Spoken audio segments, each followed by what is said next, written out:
Hello, good evening.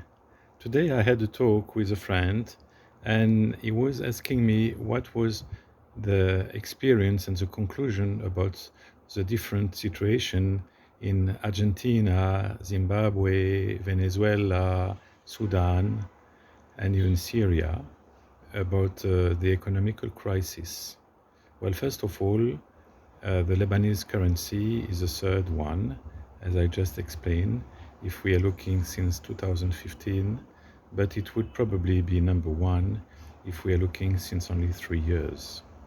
Secondly, I was explained that in Argentina and Venezuela, the people are opening the water to have water 15 minutes in the night in bucket, and I didn't understood. Now I understand.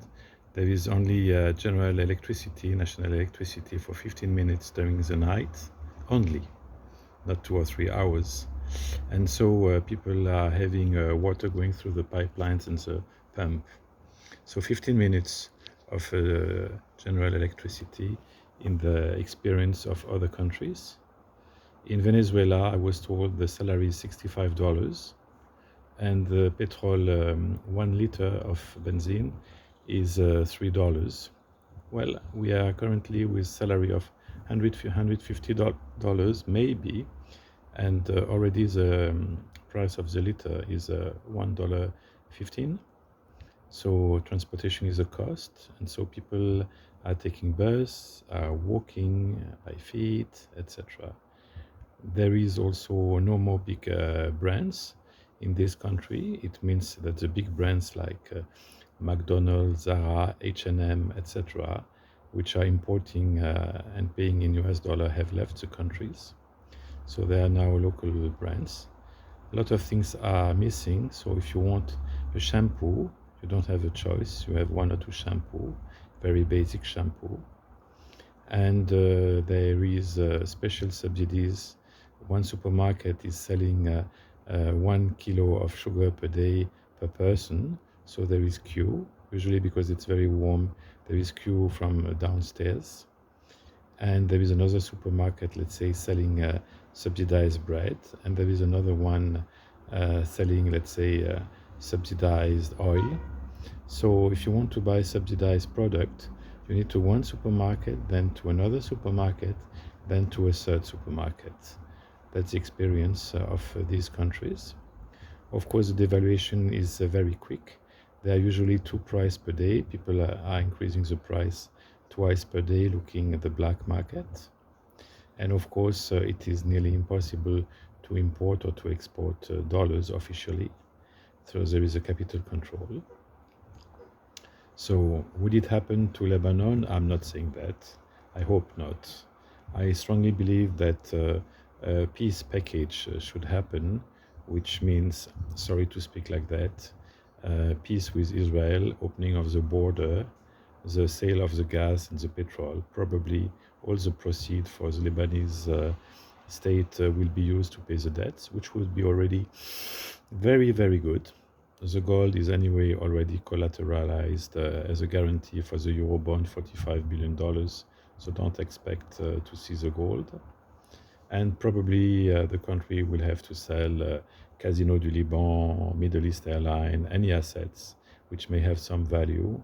Probably the port will be bought by the Chinese, etc., etc. Interesting to mention, sometimes when the Chinese buy the port, or maybe they would lease a part to the Russian, they give themselves the authority also to have a military base there. So maybe one part of the port may become a military base for another country for 20 or 50 years. It's interesting to mention that other countries recently joined the club of the countries with problems, like Sri Lanka, etc. So this also is new. It shows that there is a rarity of the US dollar, and this rarity should continue. Personally, I predict that as Lebanese currency is a political currency and not an economical currency, the fair price currently, which should be 75,000, is only 30,000 due to political manipulations, market manipulation. But you cannot defeat many years the market already. If I may say so, Mr. Salamé has been doing a great job to contain the black market price, and it should be 75,000. It is not.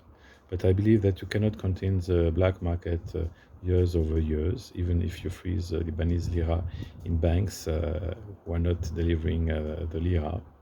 And for all these reasons, I believe that from probably October, there will be a new economical and monetary crisis.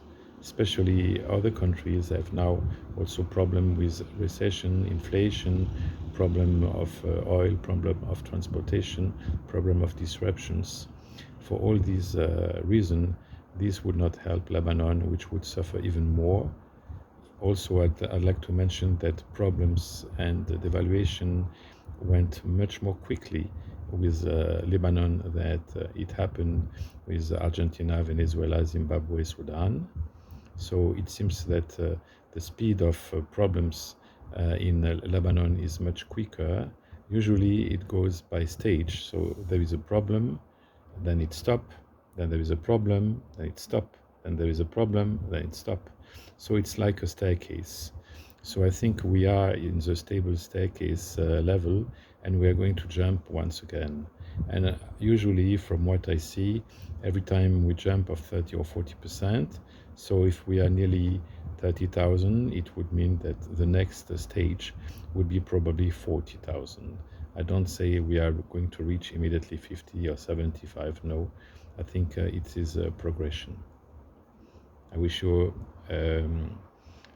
good weekend, and for my Muslim friends, Eid Mubarak.